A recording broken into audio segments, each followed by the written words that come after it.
Hello and welcome to F1 News Today with Tillie. Right, let's take a look at what's making news in the world of Formula One today. As the title race heats up, Christian Horner has admitted he loves to wind up his main rival Toto Wolff. The close battle has led Wolff and Horner to engage in a war of words through the media at times this year. Wolff called Horner a windbag at the Azerbaijan Grand Prix, but Horner insists he is enjoying the personal battle with his opposite number. Horner told Channel 4. Of course, this is the first time Mercedes, and the first time Toto has even been in a situation where he has been challenged. He's been in a situation where he came into the team, the drivers were already signed, the engine was already in place. He's done a great job to keep that team winning, but there has been no real competition. So this is the first time it's a true scrap, a true competition. And there is a respect, I think, between the teams, but I think we operate in very different ways. I very much want to be on the front line. I sit on the pit wall with the strategists and the engineers. Toto will sit in the garage next to the press guy.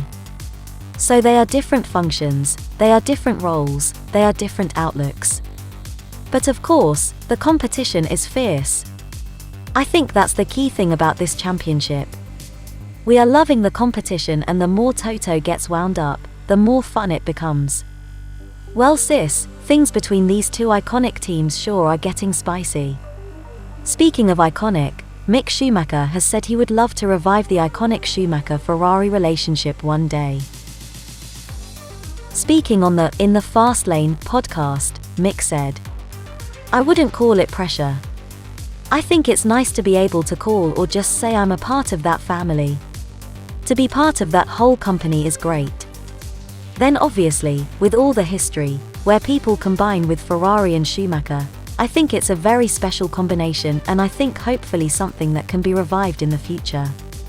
Obviously I know what I have to do to prove myself, so they have always been keeping a very close eye on me and helping me in very different ways. Well, you know, it's something we would all just love to see."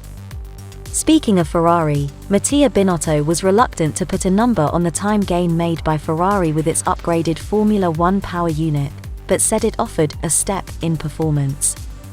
Ferrari debuted an upgraded hybrid system for its power unit on Charles Leclerc's car at the Russian Grand Prix in Sochi last weekend.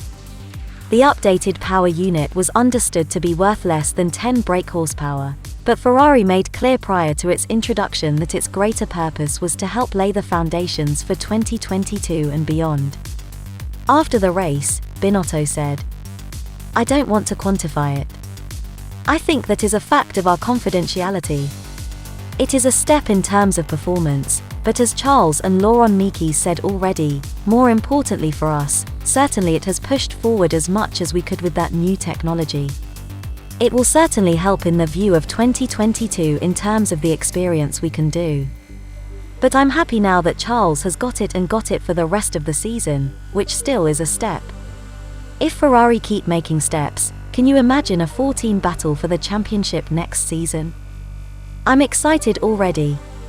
Finally, yesterday we spoke about Nikita Mazepin getting a slap from Michael Masi over his amateur driving in Sochi. Today Williams driver Nicholas Latifi has come out in defense of the Russian, saying he doesn't feel his driving crosses the line. Latifi said, "He was always moving very late, nothing that was worth me coming on the radio. But that's kind of Nikita's style, the way he drives. It didn't seem like anything over the limit for me, but he does always leave it until the last minute, which isn't the best, but that's how he is." Well, Latifi may accept it, but I sure don't.